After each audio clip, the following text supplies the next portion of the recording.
రాజశేఖర రెడ్డి గారు, doctor YS Rajasekhara Reddy గారు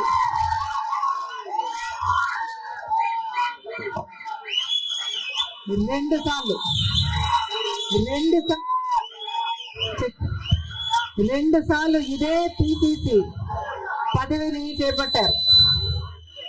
మళ్ళీ 2 సార్లు రాజశేఖర రెడ్డి గారు ముఖ్యమంత్రిగా గెలిచారు. అదే పిసిసి పదవిని, అంతటి బాధ్యతని రాజశేఖర రెడ్డి బిడ్డను నమ్మి వైఎస్ షర్మిలకు కాంగ్రెస్ పార్టీ, సోనియా గాంధీ గారు, రాహుల్ గాంధీ గారు, ఖార్గే గారు, కాంగ్రెస్ పార్టీ పెద్దలందరూ నన్ను నమ్మి ఈ బాధ్యతని ఇవ్వడం రాజశేఖర రెడ్డి బిడ్డకు గర్వకారణం. మరొక్కసారి చేతులు జోడించి ఇంత బాధ్యతను, ఇంత నమ్మకాన్ని నా మీద ఉంచినందుకు మరొక్కసారి కృతజ్ఞతలు చెప్పుకుంటుంది రాజశేఖర రెడ్డి బిడ్డ.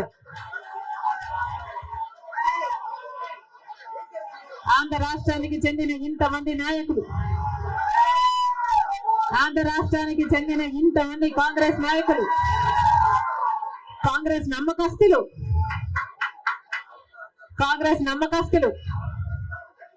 కాంగ్రెస్ పార్టీ ఖాడర్ నా మీద ఎంతో నమ్మకం పెట్టుకున్నారు. నేను రావాలని వాళ్ళందరికీ మరొకసారి రాజశేఖర రెడ్డి బిడ్డ శిరస్సు వంచి చేతులు జోడించి మనస్ఫూర్తిగా నమస్కరించుకుంటాను.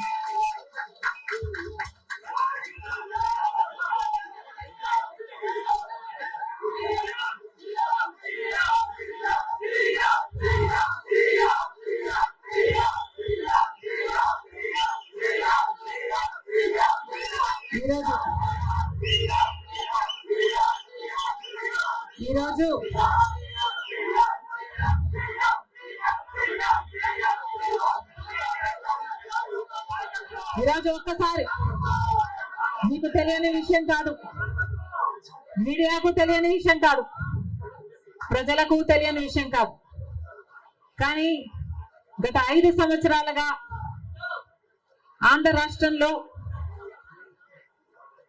యువజన, శ్రామిక, రైతు కాంగ్రెస్ పార్టీ అధికారంలో ఉంది. అంతకుముందు 5 సంవత్సరాలు తెలుగుదేశం పార్టీ అధికారంలో ఉంది.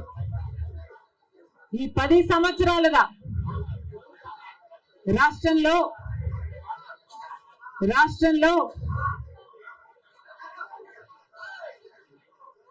అభివృద్ధి జరిగిందా అంటే ఏమిటి సమాధానం?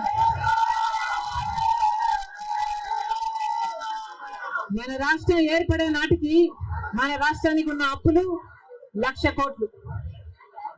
చంద్రబాబు గారు ముఖ్యమంత్రి అయిన 5 సంవత్సరాలకి ఆయన చేసిన అప్పులు 1,00,000 కోట్లు. ఆ తర్వాత వైసీపీ ముఖ్యమంత్రి జగన్ రెడ్డి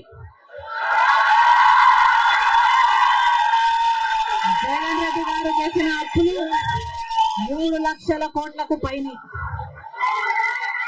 మొత్తంగా ఈరోజు అప్పులు 6.5 లక్షల కోట్లు.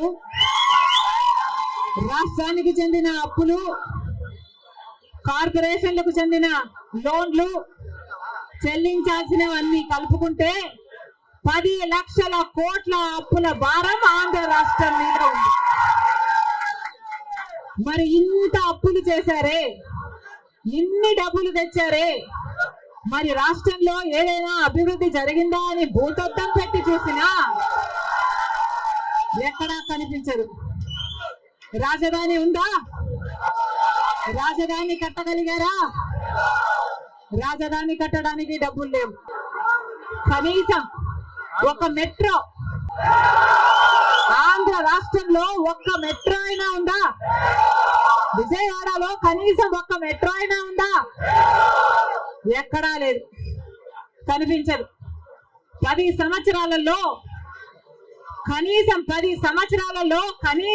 10 కొత్త పెద్ద పరిశ్రమలైనా వచ్చినాయా? రాలేదు. పరిశ్రమలు వస్తే మన బిడ్డలకు ఉద్యోగాలు వచ్చేవి.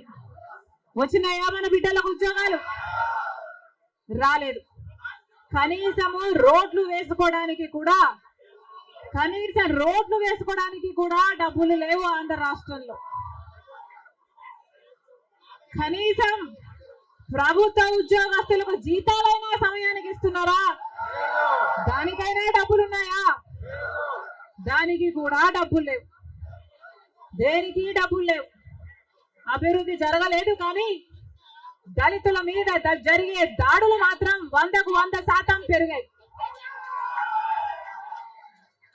ఎక్కడ చూసినా ఇసుక మాఫియా, ఎక్కడ చూసినా లిక్కర్ మాఫియా, ఎక్కడ చూసినా మైనింగ్ మాఫియా, ఎక్కడ చూసినా దోచుకోవడం, దాచుకోవడం. ఇంతకంటే ఏం జరిగింది? 10 సంవత్సరాలు అయింది మన రాష్ట్రం ఏర్పడి. స్పెషల్ స్టేటస్ గురించి, స్పెషల్ స్టేటస్ వస్తే మన రాష్ట్రానికి స్పెషల్ స్టేటస్ వస్తే, ఆంధ్ర రాష్ట్రానికి స్పెషల్ స్టేటస్ వస్తే ట్యాక్స్ డిడక్షన్స్ వస్తాయి, రాయితీలు, ఇన్సెంటివ్స్ వస్తాయి, పరిశ్రమలు వస్తాయి. పరిశ్రమలు వస్తే మన బిడ్డలకు ఉద్యోగాలు వస్తాయి. కానీ 10 సంవత్సరాలైనా స్పెషల్ స్టేటస్ మాత్రం ఆంధ్ర రాష్ట్రానికి రాలేదు. రాలేదు అనడం కంటే పాలకులు తేలేకపోయారు అనడము కరెక్ట్. ఉత్తరాఖండ్ లో స్పెషల్ స్టేటస్ వస్తే 2000 కోట్ల పరిశ్రమల స్థాపన జరిగింది. దాంతో ఉద్యోగ అవకాశాలు 500% పెరిగాయి. హిమాచల్ ప్రదేశ్ లో స్పెషల్ స్టేటస్ వాళ్ళకి ఇస్తే 10,000 పరిశ్రమల స్థాపన జరిగాయి. మరి మనకుందా స్పెషల్ స్టేటస్? ఎందుకు లేదు స్పెషల్ స్టేటస్? ఎందుకంటే పాలకులు స్పెషల్ స్టేటస్ తేవడంలో విఫలమయ్యారు, వాళ్ళకు చేత కాలేదు కాబట్టి.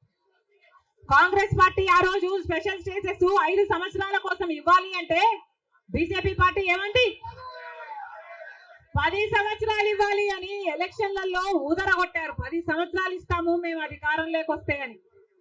ఇక చంద్రబాబు గారు అయితే 15 సంవత్సరాలు మాకు స్పెషల్ స్టేటస్ కావాలి అని కొట్లాడాడు. ఇదే చెప్పాడు, 15 సంవత్సరాలు స్పెషల్ స్టేటస్ కావాలి, అందుకే నేను బీజేపీ పార్టీతో పొత్తు పెట్టుకుంటున్నా అని బీజేపీ పార్టీతో పొత్తు పెట్టుకున్నాడు. వాళ్ళ మంత్రివర్గంలో కేంద్ర మంత్రులు కూడా అయ్యారు టీడీపీ నాయకులు. ముఖ్యమంత్రి అయిన తర్వాత స్పెషల్ స్టేటస్ కోసం చంద్రబాబు గారు ఎప్పుడైనా ఒక్కటైనా నిజమైన ఉద్యమం చేశారా అంటే చేయలేదు. చేయకపోక ఉద్యమం చేసే వాళ్ళ మీద కేసులు పెట్టారు, వాళ్ళను జైల్లో కూడా పెట్టాడు చంద్రబాబు గారు. ఆ సమయంలో ప్రతిపక్ష నాయకుడు జగన్ రెడ్డి గారు ప్రతిపక్ష నాయకుడుగా ఉన్నంత కాలం స్పెషల్ స్టేటస్ మనకు రావాలి అని ప్రతిరోజు కొట్లాడాడు. నిరాహార దీక్షలు కూడా చేశారు. ప్రతిపక్షంలో ఉండగా అవిశ్వాస తీర్మానం, ప్రతిపక్షంలో ఉండగా ఏమా ప్రభుత్వం వాళ్ళు ఎవరైనా ఉన్నారు ఇక్కడ? ప్రతిపక్షంలో ఉండగా జగన్ రెడ్డి గారు చెప్పిన మాట, మేము అవిశ్వాస తీర్మానం ప్రవేశపెడతాము, తెలుగుదేశం పార్టీ ఎంపీలు అందరూ కూడా మద్దతు ఇవ్వండి, మూకుమ్మడి రాజీనామాలు చేస్తే స్పెషల్ స్టేటస్ ఎందుకు రాదో చూస్తారన్నాడు జగన్ రెడ్డి. ఆఖరికి జగన్ రెడ్డి గారు ముఖ్యమంత్రి అయిన తర్వాత ఒక్కటైనా నిజమైన ఉద్యమం చేశాడా స్పెషల్ స్టేటస్ కోసం? స్వలాభం కోసం రాష్ట్ర ప్రయోజనాలను తాకట్టు పెట్టింది వైసీపీ. ఈ రోజు మనకు స్పెషల్ స్టేటస్ లేదు కదా, కనీసం ఒక ప్యాకేజ్ కూడా లేదు. ఉన్న ప్రభుత్వమైనా ప్రతిపక్షమైనా ఒక్కటంటే ఒక్క నిజమైన ఉద్యమం చేసింది లేదు. ఈ రోజు మనకు స్పెషల్ స్టేటస్ లేదు అంటే ఆ పాపం ముమ్మాటికి చంద్రబాబు గారిది, ముమ్మాటికి జగన్ రెడ్డి గారిది. స్వలాభం కోసం ఇద్దరు ప్రజల ప్రయోజనాలను తాకట్టు పెట్టారు. టీడీపీ అంతే, వైసీపీ అంతే, దొందే.